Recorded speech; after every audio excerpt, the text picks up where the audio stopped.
Hi, good evening, everyone. Thank you for joining. I really appreciate the great turnout here. I want to take a moment to acknowledge that we're joined tonight by Assemblymember Amy Paulin. For those of you who don't know, Amy represents the 88th Assembly District in Westchester. As chair of the Assembly Committee on Corporations, Authorities, and Commissions, and prior to that, the Energy Committee, Amy has long been a leading voice on climate and clean energy issues. More recently taking the lead for the Assembly on issues like congestion pricing, community choice aggregation, and distributed energy resources. Amy was also one of the original co-sponsors of the Climate and Community Protection Act when the Assembly first had the leadership to bring it forth back in 2016. So I'd just like to take a moment to open up the floor to Amy to see if she'd like to say a few words, Assembly member. Thank you. I'm really happy to be part of this. Environmental advocates is so important for us in the legislature. We rely on you. We rely on the advocacy and the information that you provide to us. It's critical. We need your voice was just so powerful during the all of the initiatives that I was part of and that we were able to achieve together last session and prior. So I just want to thank you. Thank you for this forum. I want to take an opportunity to just to say that my thinking, because of COVID and because of what we're going through at the state in terms of money, and that I have a great deal of concern that if we don't think now outside the box a little bit, that we are not going to be able to achieve the goals that we have set forth in the legislation we did last year, because we won't have the investment tools that we need to promote renewables. So this year, I personally am going to be pushing for carbon pricing. I believe that if we don't do that, we won't have the resources to invest in the renewables that we have put forward. And I have put out a bill that works in conjunction with last year's bill, and also I think is forward thinking in terms of setting and creating the priorities and putting money into the renewables in a slightly different way. So I encourage you all to take a look. It's Assembly Bill 11094. Kevin Parker is going to be doing it with me in the Senate. And again, it will give back monies in a way to renewables that I think that we haven't thought of. So, thank you.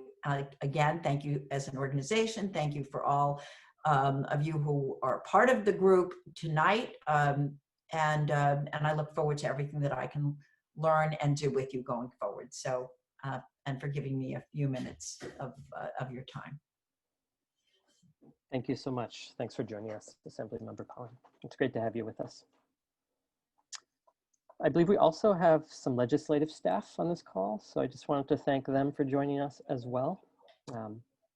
And I'm now going to introduce a friend and colleague from the New York Renews Coalition, who we collaborated with on this session, Zava Candler, who's the lead coalition organizer and lead for the Hudson Valley. He's also a Bard College graduate, and his heart is here in the Hudson Valley, even if he is not. All yours, Zava. Thank you, Josh. Well, you preempted what I was going to say, which is that even though I live in Brooklyn, my heart is still in the Hudson Valley. So my name is Zava Candler. I use he, him pronouns, and I am one of the lead coalition organizers with New York Renews. And I'm going to just quickly tell you about who we are. So we came together about 5 years ago, and since then have grown to over 240 unions, environmental justice organizations, community organizations, traditional environmental groups, and then multi-issue community groups. I was just looking at the participant list. I know a lot of you are new faces, and a lot of you are coalition members. So it's really great to have you here, and for all the work that you've done. And so whenever I talk about New Yorker News, I like to start with our story, because I think our story really grounds who we are and the kind of work that we do. So if you go to the next slide, Amanda, we came together after the People's Climate March. So in addition to being the largest climate march of all time back in 2014, it was also unique in the way that it brought together a bunch of different groups that previously had not always worked well together on the national level. And so you had environmental justice organizations, you had indigenous groups, you had more large environmental NGOs. And out of that process, a bunch of the folks who were really instrumental in putting that together, they got together and they thought, we can take this power that we've created and make real concrete change in New York State. And some of those folks are here today. And so after that came the famous road trip. So the founders, including Environmental Advocates in New York, Align, People's Climate Movement, New York City Environmental Justice Alliance, went around the state and did 80 different visits in different towns and different villages, and had listening sessions and really got to know what the communities were thinking when it came to climate and when it came to justice. And so out of that came a process where we had conference calls, we had statewide convenings, and we then formalized into New Yorker News by drafting our points of unity, which you can see on the right here. Many of these are familiar, 100% renewables, challenging environmental and racial injustice, also the jobs component. And in addition to the points of unity, we also signed on to the Jemez principles. So the Jemez principles were drafted in Jemez, New Mexico in 1996, and they're really the foundation of the way that we like to organize and the way that we like to work together, as well as being one of the kind of foundational documents in the environmental justice movement. And then we also drafted our legislative platform. So our legislative platform has two bills, the Climate Community Protection Act, and then the Climate Community Investment Act, both of which you'll hear a ton more about later. And so then we hit the ground running. So we launched a huge grassroots campaign. We had huge rallies like this in New York City, many upstate. Folks from all across the state turned out year after year. And after 3 years of passing the CCPA in the Assembly in 2018, the politics shifted. The Democrats took control of the Senate. And in 2019, we launched this huge grassroots campaign that led and culminated in the Climate Leadership and Community Protection Act, the nation's truly most progressive and aggressive climate change law, and one of the biggest deals even on an international level. And so now I can swing it back to the EA team to talk about the details of that bill and how we actually won it. Thanks so much, Zava. I'm going to hand it back now to Connor, who will provide an overview of the Climate Leadership and Community Protection Act. Yeah, thank you, Zava. Thank you, Joshua, for that great roundup of the coalition. It's really been truly quite an experience, working with NY News from the beginning, and in particular our partners that we joined with, outside of the traditional environmental mainstream, that really helped put this together. I think Zava described the group very well. But I think what really drove this and made our efforts so successful with the CLCPA was, we brought in voices that hadn't been a part of the traditional environmental movement, folks that are active in their communities, and they brought their own personal stories, either from the labor front or from what the impacts are, in environmental justice communities and low to moderate income communities across the state, and really brought a different voice to the issue. And I think that really gave it, the life and attention that it needed to get this across the line. And what we wound up with at the end of the day. As you can see by, I think it's the previous slide, we wound up with really the most aggressive and ambitious climate law in the nation. And if implemented successfully, we are essentially going to transition New York off of fossil fuels over the next 30 years. Can we go to the next slide, please? So what does the Climate Leadership and Community Protection Act do? It sets a mandate that New York reduce its emissions economy-wide. We're talking the power sector, the transportation sector, industry, buildings, 85% by the year 2050. And what that essentially means is we're taking fossil fuels out of New York's economy over that time frame.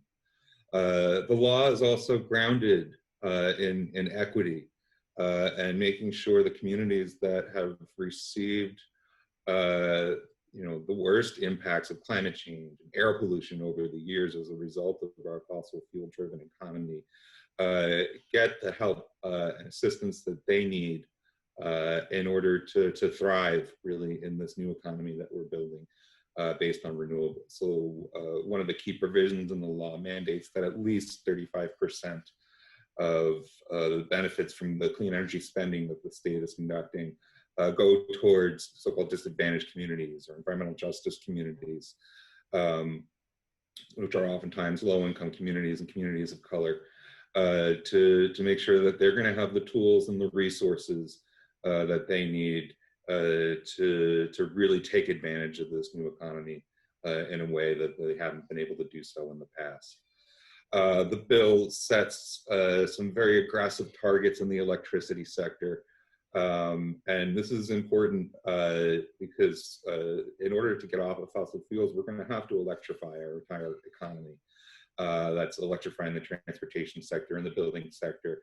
And in order to do that cleanly, we need to first make sure that our electric grid is powered by 100% clean energy. So the bill sets a mandate that 70% of our electricity must come from renewable sources by 2030, and 100% must be carbon free by the year 2040. It also establishes some key targets and things around energy storage, solar, offshore wind, in order to help us successfully transition those other sectors of the economy. Next slide, please.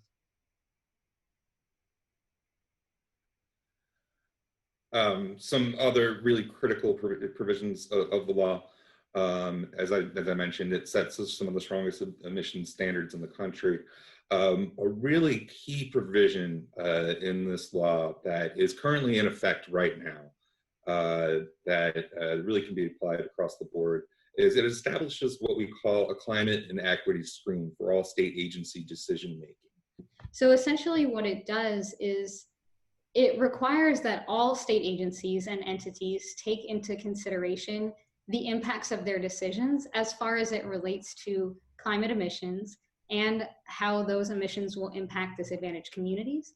And the best part about this is that in the law, it was mandated that 35% of, at minimum, 35% of funds be spent directly on disadvantaged communities. So this is going to be a very powerful tool for planning.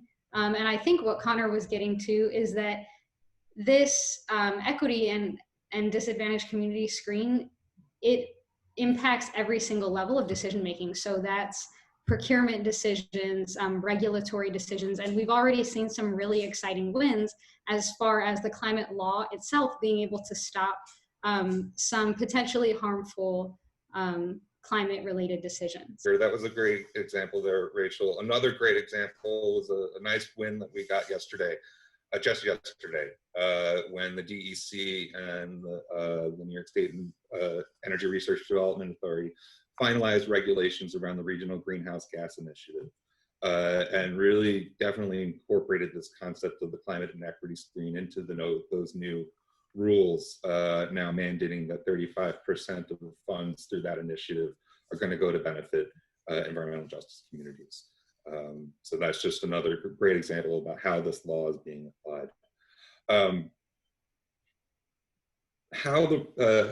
one key provision of this law is the establishment of the Climate Action Council and the various working groups and advisory panels that are going to help this council come up with a plan that's going to help guide New York towards reaching the goals of the CLCPA.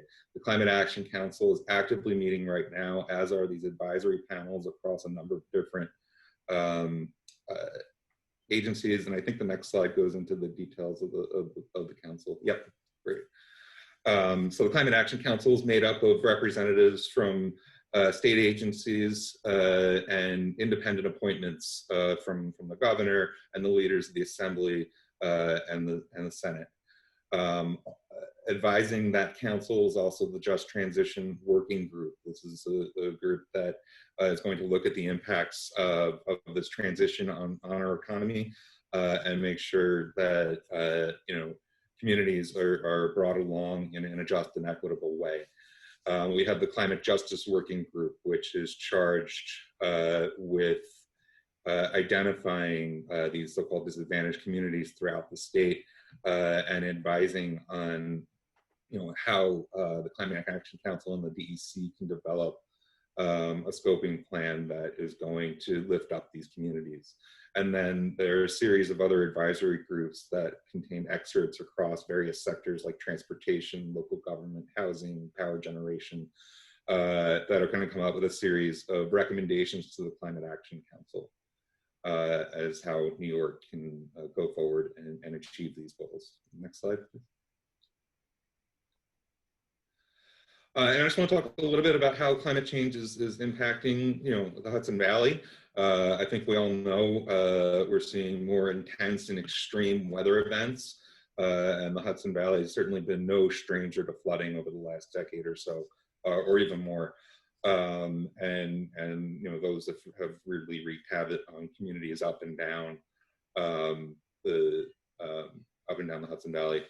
And not just the flooding, but on our water infrastructure, for example, these storms and weather events are overwhelming our infrastructure and causing even more pollution to occur as a result. And obviously, we've seen impacts on agriculture and increase in tick and mosquito-borne diseases.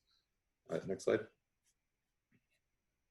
So I just want to briefly run through the timeline of the implementation, but first starting off, just making clear, that Reggie example I used earlier is the CLCPA is being implemented now. We're not waiting for the results of the Climate Action Council and their scoping plan. The state is moving forward where it can on areas that are very clearly, areas where the state needs to be acting, areas around renewable energy siting, things of that nature. They will be working with the advisory panels and the working groups over the course of the next year to issue. These advisory panels and working groups are going to be working, as Connor mentioned, for the rest of the year, holding public meetings, but also really doing due diligence and analyzing what the best strategies are to put forward for this draft scoping plan, which is really the big charge of the Climate Action Council members. They have approximately a year from the beginning of 2021 until the draft scoping plan is actually due in January 2022 to be able to essentially compile all of the recommendations from the various advisory panels and working groups in order to present the best path forward for New York State. And then there will be an opportunity for public comment, which will be after the draft scoping plan is produced in January of 2022.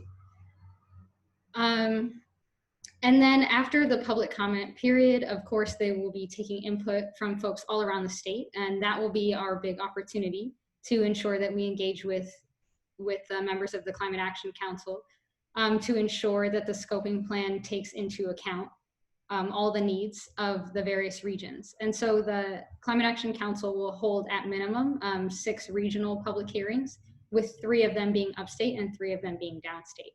And then ultimately the final scoping plan will be due in January of 2023.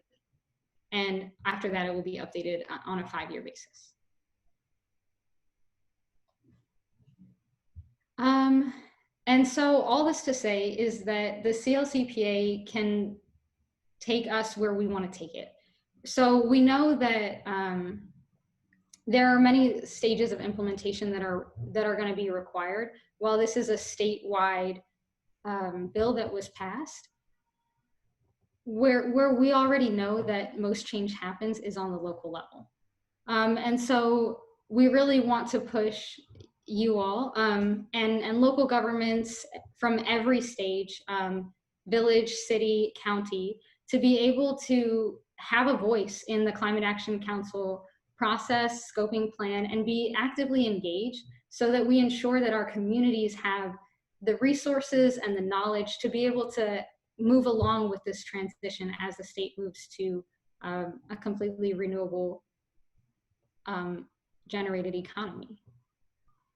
And in that, just to get down to some of the specifics that we know impact municipalities the most, and some of the work that we do at EA, I'm really fighting on the municipal level for things like converting vehicle fleets to completely energy efficient and electric, and as well as integrating communities and schools into the Climate Action Council process.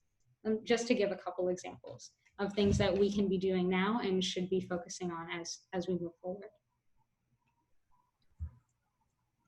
Thanks so much, Rachel. And I should have introduced you formally when you started speaking, but Rachel is our Legislative and Climate Associate at Environmental Advocates. I'm actually going to hand it back to you, Rachel, to talk about the Climate and Community Investment Act, the CCIA. Great. So now we all have a little bit more clear detail about what the CLCPA is, but there is a bit of an issue in that it's not funded to the level at which it would need to be able to be effective. The CLCPA, as mentioned, is the most aggressive climate law in the nation, requiring us to completely transition our economy in the next 30 years. And that is going to be incredibly expensive to get every city, town, village, and county to transition all of their energy systems to become renewable and energy efficient. That's going to take a lot of money. And where's that money going to come from? Well, New York Renews has a plan for this the whole time. And that plan is the Climate and Community Investment Act. And so what essentially the Climate and Community Investment Act would do is it would charge polluters per ton of carbon dioxide emitted, which on an annual basis would raise at least $7 billion. And this money would be spent in 4 major areas that are really geared towards supporting communities. So the first area that the money would be spent is on green jobs and infrastructure. So this looks like large-scale energy projects, public transit, and energy efficiency projects that help us transition immediately. The second area is a community just transition fund, which would really allow communities to drive the energy planning. And in particular, 75% of the revenue source of this pot of funding would go directly towards disadvantaged communities, which will help them reduce emissions at a local level.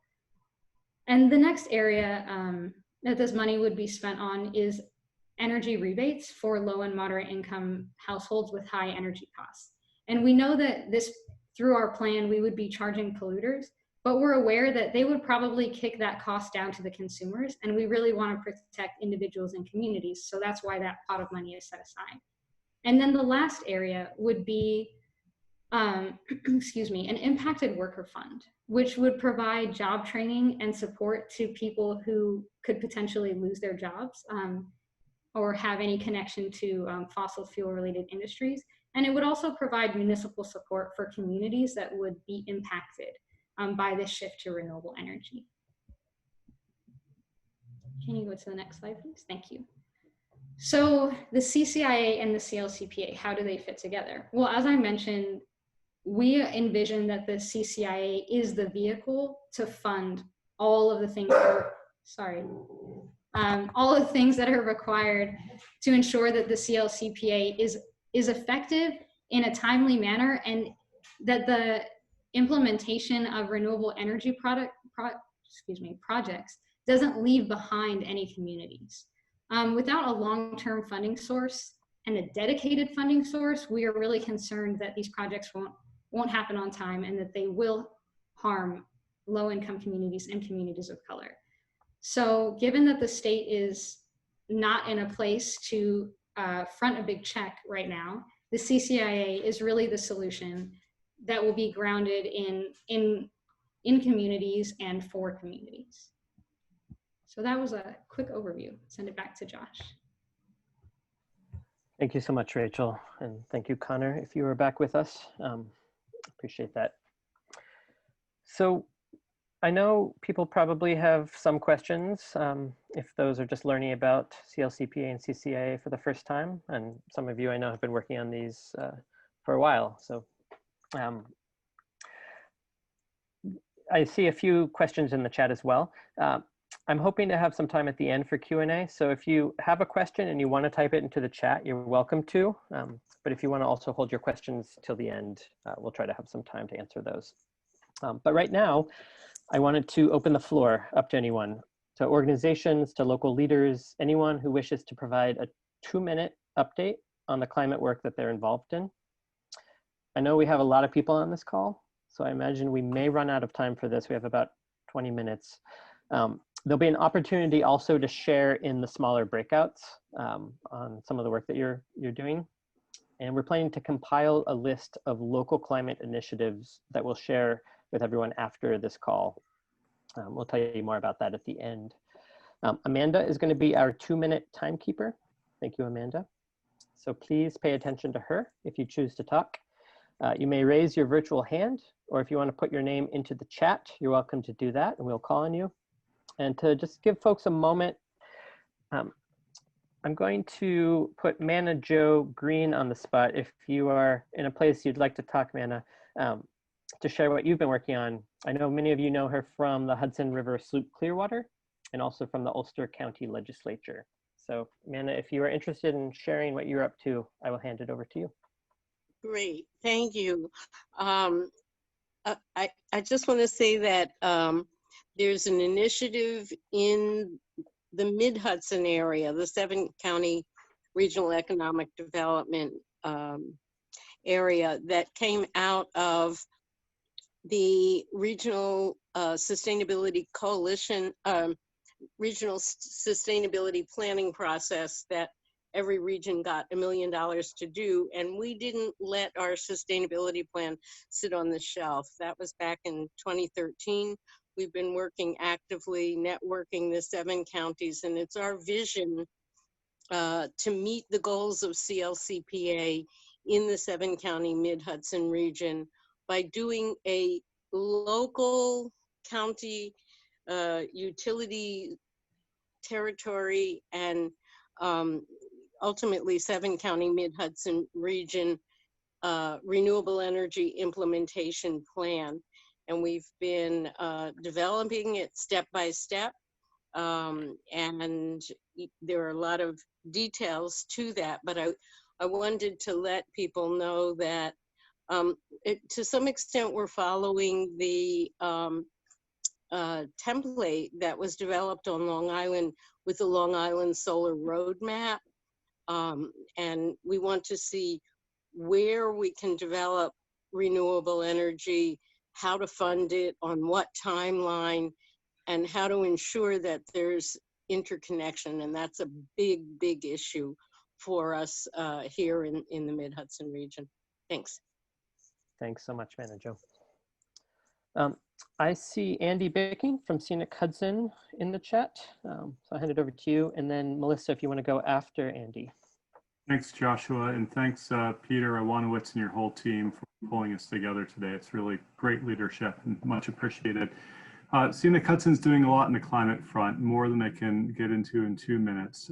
Building on our work on sea level rise planning and the Hudson Valley Conservation Strategy, in 2016, we branched into renewable energy siting. We've developed renewable energy siting principles and are about ready to announce our How to Solar Now guidebook for local communities to support a rapid transition to renewables at a local level. We're also very involved in regenerative agriculture and carbon capture solutions on our working farms and in our forests. supporting these measures, studying them with great partners at Hudson Carbon and through the Northeast Carbon Alliance, and collaborating with great legislators like Assemblywoman Dee Dee Barrett on the carbon farming pilot study. We're also very engaged in urban climate solutions. Our River Cities team, led by Zoraida Lopez Diago, who is also the founder of Conservationists of Color, a national organization, is developing novel strategies in Poughkeepsie, Newburgh, and Kingston that engage local residents in envisioning climate smart projects, including urban farms, forests, and access to urban streams, all which enhance resilience to climate change. And we're also very interested as advocates in stopping fossil fuel development. There is a proposed gas-fired power plant, the Danskammer Energy Proposal in Orange County, located adjacent to an environmental justice community that is planning to operate around the clock, which, despite the fact that it's natural gas, means that it will burn more and create more carbon emissions and pollution than the existing coal-fired coal plant, which operates only intermittently. So a lot going on, and really excited to partner with many of you. Thanks so much, Andy. Good to see you. Melissa Everett from Sustainable Hudson Valley, would you like to? Yeah, I would. And I'm kind of piggybacking on Matt up with a little more. Thank you for pulling this off and dealing with all the tech with such poise. Oh my God. Sustainable Hudson Valley has been working on local capacity building, a lot of EV outreach, training dealerships, educating municipalities, doing opportunity analysis for chargers and getting the word out.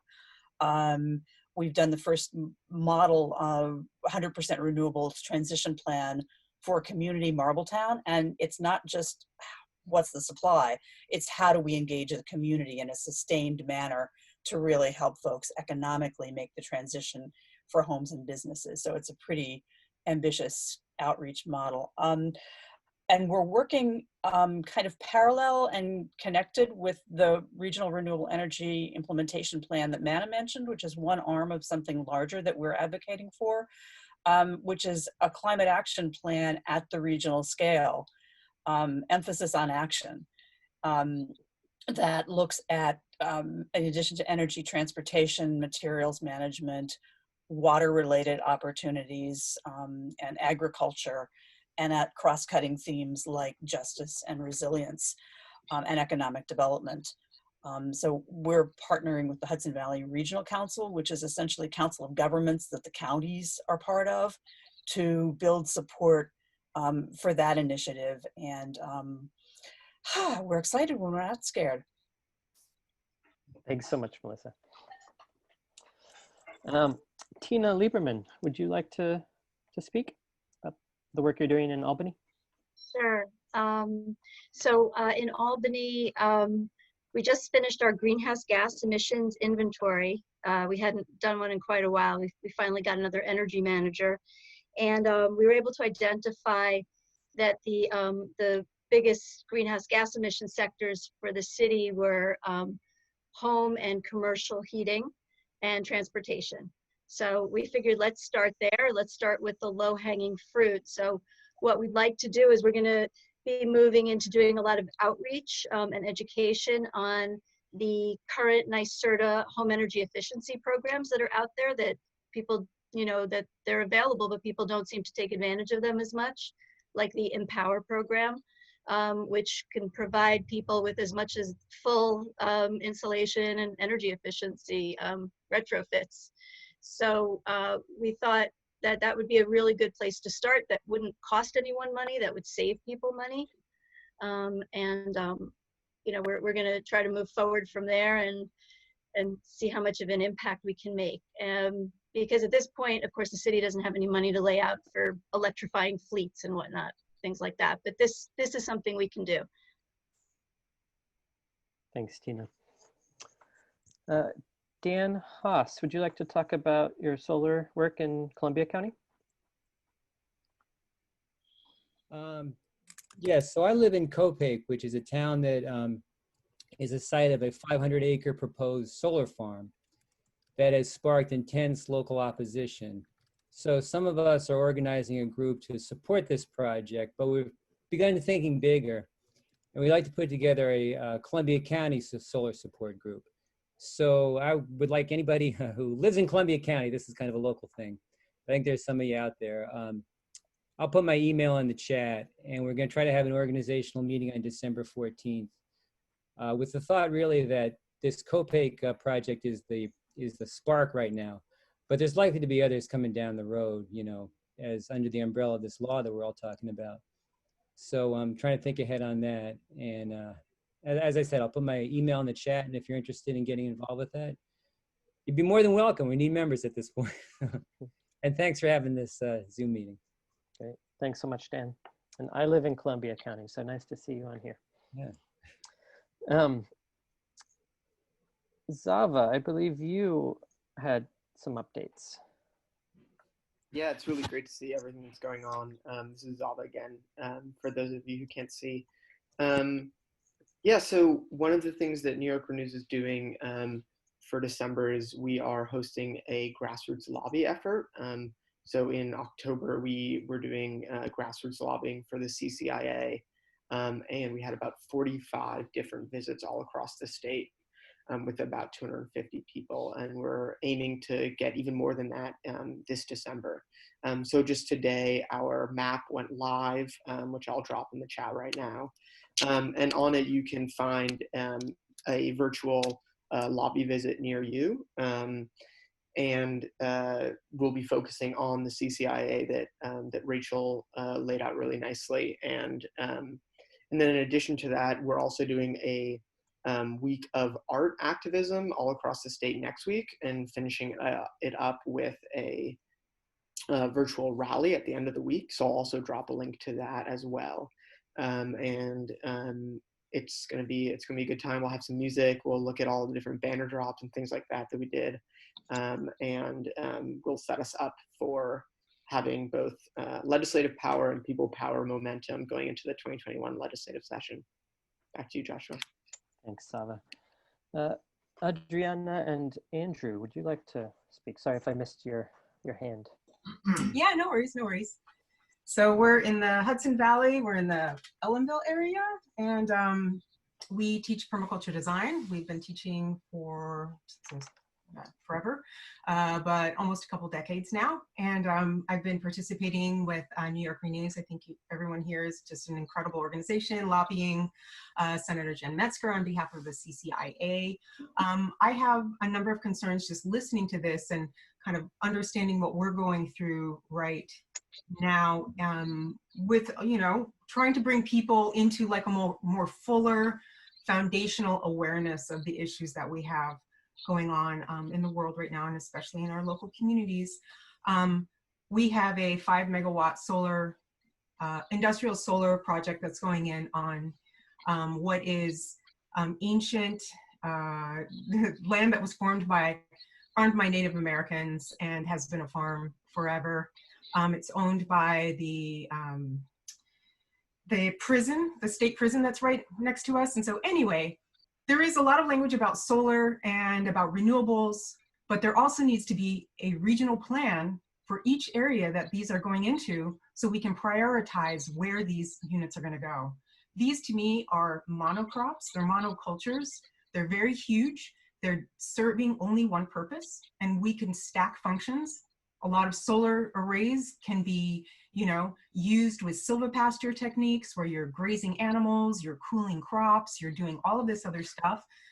But before ever putting it on very rare farmland, where we should be meeting our local and regional food needs from, we should be prioritizing waste spaces. So we have a Superfund site, we have the parking lots of the prison, we have another potentially Superfund site that hasn't been delegated, that hasn't been you know, named that yet. But what I'm saying is, like, these solar sites are, yes, we do need renewables, but we need to really think about where they're going to go, and we need to prioritize waste spaces. And Andrew wants to talk now, but thank you very much. And I also want to say, you know, in all of this language of renewables, we're not hearing biogas. And biogas is not natural gas. And other countries are doing this. Sweden, all of the countries that we look up to and point to, saying they're doing really good work. They've got a lot of great systems in place. And so I would like to see some of that as well. So, Andrew? So on the theme of what we've been doing, we've graduated 600 people in the last 13 years who are learning how to redesign this area to be more food and energy independent. We recently put out a short film about regional and food energy independence for the Rondout River watershed. We're also a part of a core team starting the Rondout Creek Watershed Alliance. And we're very involved in a collaborative vision that we feel needs to happen, where we start to roll out how to address what the food vision for Lower New England identified as an issue, which is that 90% of the food that people consume is not grown where they live. And what we're focusing on is the fact that much of what is considered idle land under the Office for Renewable Energy siting, where they want to put in a 4,000 acre array in Ripley, New York, for instance, is actually land that could be growing food for people who live in these areas. And we need to be smart about renewables. The EPA has identified that we are talking about 41 million tons annually that could be taken out of landfills and turned into jobs, soil, energy, and food. And I'm seeing a lot of focus from the Office of Renewable Energy siting on nothing but industrial solar, nothing but industrial wind, and very little attention to solar thermal hot water, integrated regional comprehensive master plans that begin to cut down on the need for energy in the first place.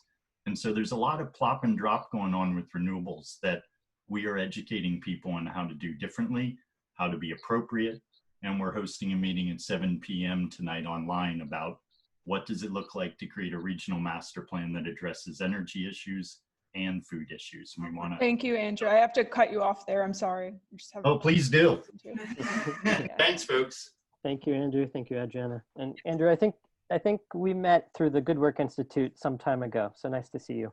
That's right. Good to see you. Does anyone else have an update that they wish to share? Joel. Thank you. I'm from Croton on Hudson in northwest Westchester County. Croton is a village of about 8,300 people, on which I serve on the Sustainability Committee. We've qualified both as a climate smart community and a clean energy community. And among the projects, we've converted all of our street lights, about 500 plus, to LED, as well as all of our buildings to LED lighting, which we did from a grant from NYSERDA. But the thing I'd like to really mention is community solar, which I think is applicable to everybody. We put about a 300 kilowatt community solar project on the roof of our village garage. Because of that, over 50 families with first priority to low income families get power from it, and they get a 10% reduction from Con Ed. Yeah, we're stuck with Con Ed as our supplier. But the beauty of it is it's win-win-win, because it was developed entirely by a private contractor, and the village gets $25,000 a year rent for 25 years, just for allowing us to have the solar array on the garage. We have two other solar projects, community solar projects in train. One of them will be at our parking lot of our railroad station, which is one of the largest commuter stations in Westchester. We've recently received bids. And again, the contractor will foot the bill and the village will get rent, and we'll have a rather large solar array. We're not sure how big it'll be. But the one thing I want to point out, and I think EA can help on this, we have another project for solar canopies in the parking lot of one of our parks. We're all set, the contractor's all set, preliminary plans have been done. We're not allowed to do it because it's parkland and it has to be approved by the state legislature. Now, last year, our state senator, Pete Harcum, who's about as green as they get, I think, he passed a bill in the Senate, what they call alienation of parkland, for community solar projects or solar arrays of less than 2 megawatts. You can do that in your parkland parking lot without getting approval from the state. And of course, it passed the Senate, did not pass the Assembly. I expect Pete will reintroduce it next term, but we really need everybody's help to get this bill through. The neighboring town of Yorktown has a similar project that's being held up by this, and the county of Westchester is talking about similar parkland solar canopies. Thank you so much, Joel. I'm sorry I have to cut you off there, but you can put the rest of the information in the Zoom chat. There'll be plenty of opportunities to share this. Amanda, can I just really quickly respond? Mhm. I just want to say, Joel, we environmental advocates put out a memo of support for that bill. So we are definitely behind you in this process. And Yeah, I saw it on your list. yeah, and we'll be supporting it again in the new session. Thanks, Rachel. Thanks, Joel. We probably have time for one more. If anyone else wants to give an update. I don't know if I've missed a raised hand.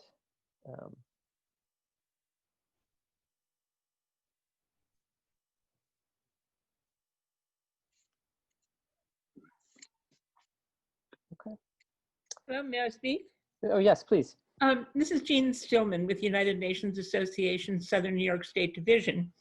And we are supportive, of course, of the Paris Accords, and want to have everyone who's involved at the local level knowledgeable about that and involved.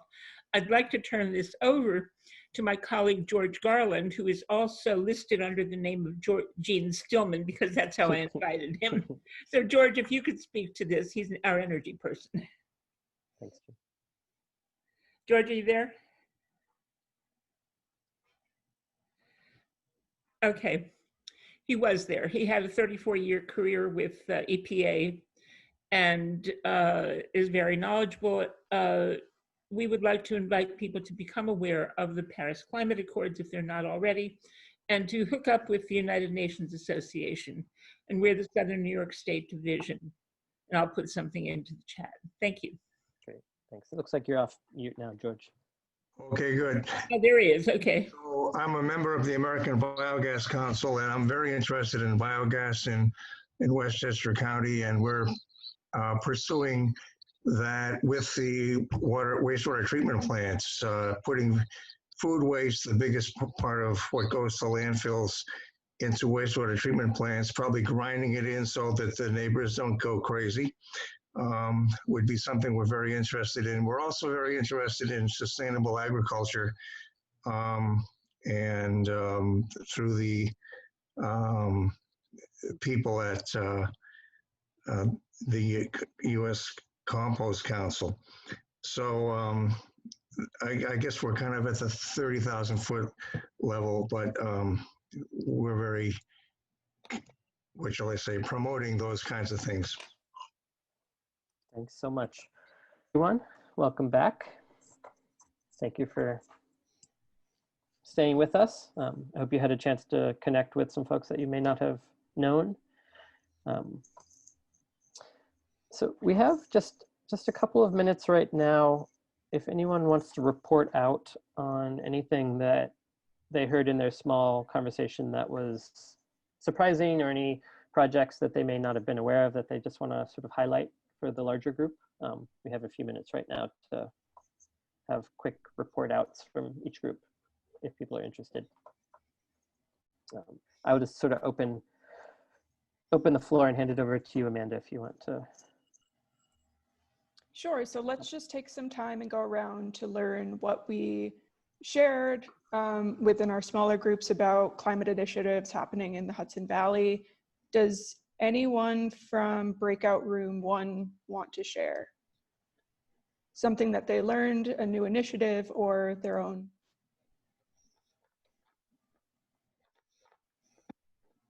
Amanda, you might want to clarify who Breakout Room 1 was. I don't know. I know with mine, I didn't see which number. Oh, okay. You might need to be a little more fluid. And yeah, maybe it will be a little bit more fluid. If you were in Kate's group.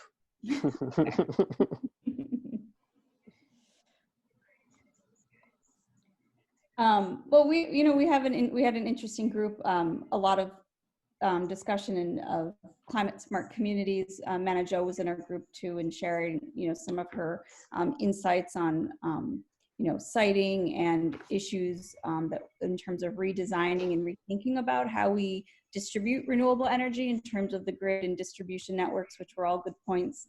We had a little bit more discussion about how local government and that energy base can be injected more into the CAC process.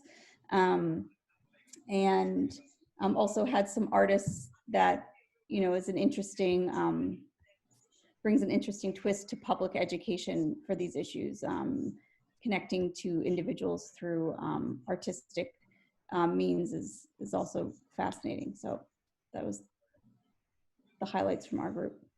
And if anyone from our group would like to jump in quickly for 30 seconds, feel free.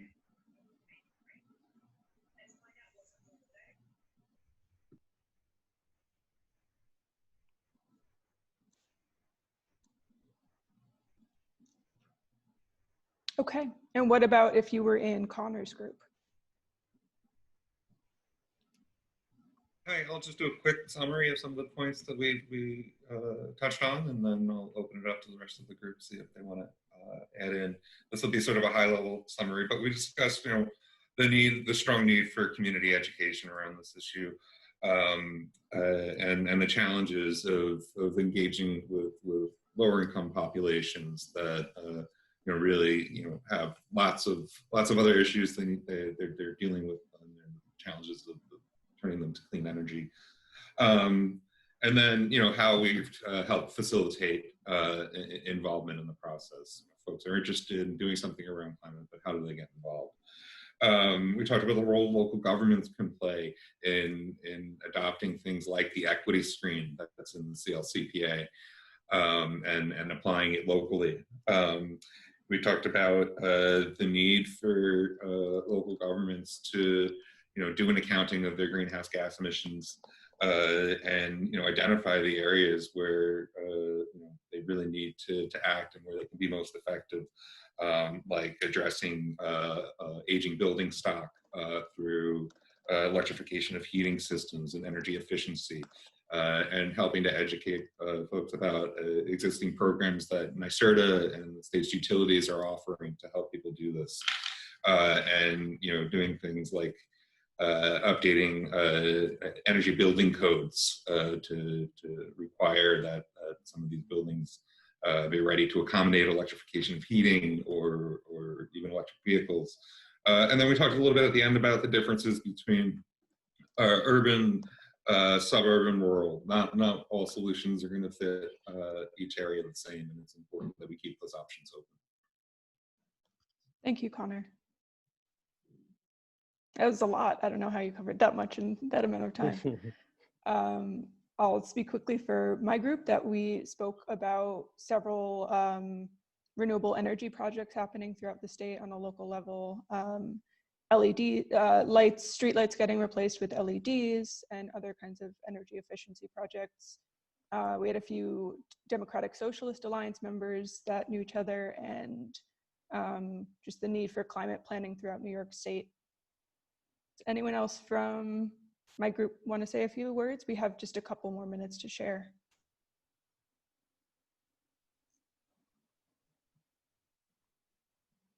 Thank you. Then I'll go ahead and pass it over to Zava. Is there anyone in my group that would like to report back? I'm happy to, but I would love to hear someone else's voice. Roberta. Well, yeah, I just got thinking, we were talking about agriculture in the area. If you join a local CSA, Community Supported Agricultural Group, I'm part of one, Fox Creek Farm out of Schoharie County. They deliver, and it's supporting the agriculture, and it's all natural and all organic. They're really wonderful groups, and there are them throughout the state. There's also Field Goods that's down in Greene County. They support local farmers from all over the place. You can look them up online, and they're also delivering at this time during COVID. So we want to support agriculture along with the energy initiatives. That's something to think about. That's it.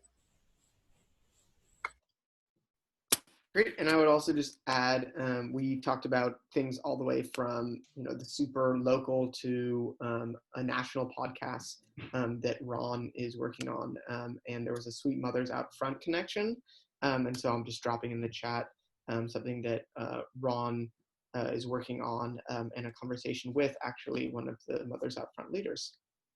Back to you, Amanda. Thank you, Zava. What about Joshua and your group?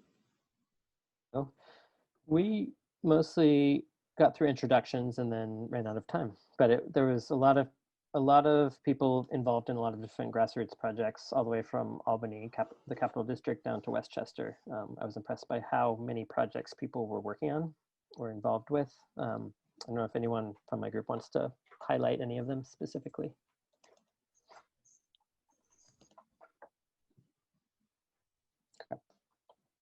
Yeah, we just about had time for introductions too. And lastly, but not least, Rachel's group, and yeah, I think that's it. Sure.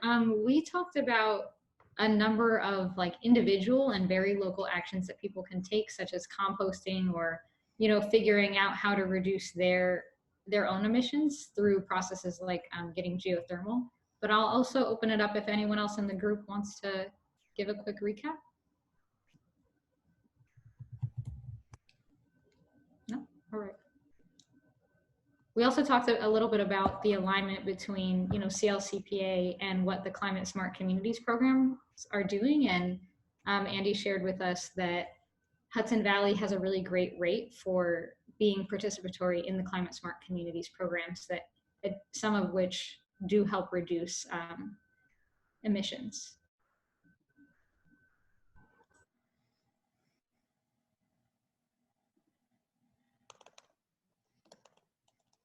And is that all the groups? Mm-hmm. Okay, thank you everyone for participating in those conversations and reporting back. So we really just have about 4 minutes left before the end of this session. Thank you again for joining us. It's been really nice to have all of you here. We have some questions in the chat. We didn't build enough time into the agenda for a proper Q&A, which I apologize for. We do have a survey that we are going to email out, and it's an evaluation form essentially to help us sort of improve these sessions, but more importantly, we want to gather data on all of what you're working on locally and share that back with all of you. So we're compiling information.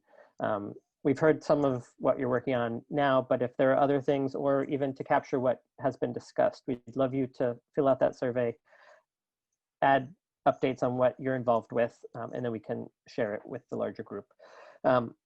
We also have an important question on that survey that relates to what you'd like the Climate Action Council to address, to help. And that is really going to help us inform the way we engage with the CLCPA implementation. Peter Iwanowitz, our executive director at Environmental Advocate, sits on that council, and we are engaged with him and with others in trying to inform the process and make sure that everyone's voice is represented.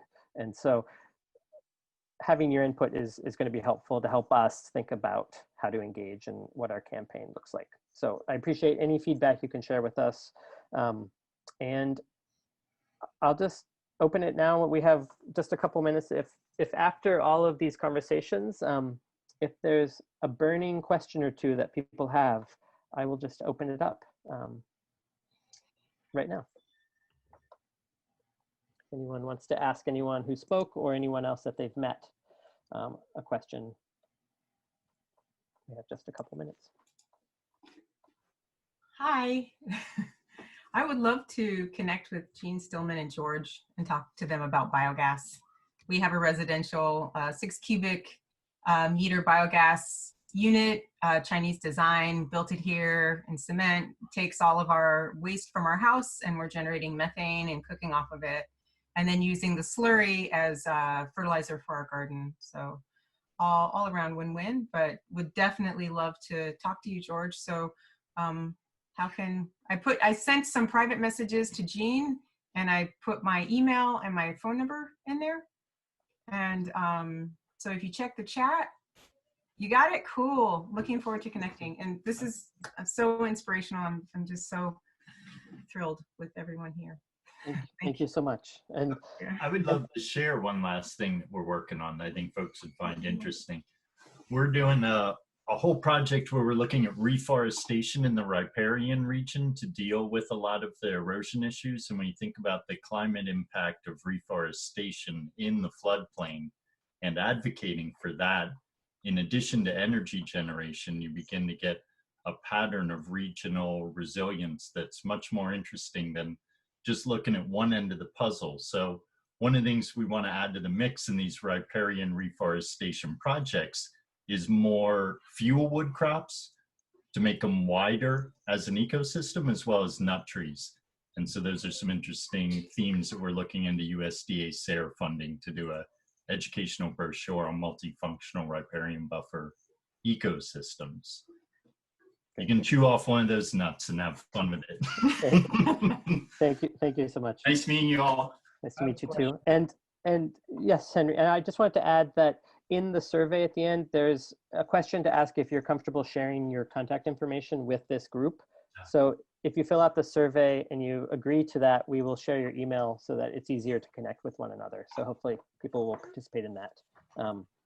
Henry, would you like to ask the final question? Yes, this event was more interesting and effective than I expected it would be. And so therefore my question is, what's the plan to repeat it? It's a good question. Thank you, Henry. Thank you for the compliment as well. Yeah, sure. I'm a softie, you know that. There at the beginning when the environmental advocates were, oh, beg your pardon. Yeah, no worries.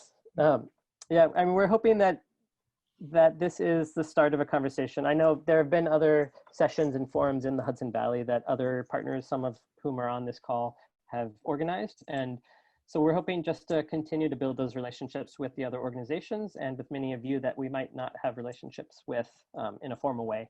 And we're hoping to just continue this process and really to engage deeply, especially during CLCPA implementation.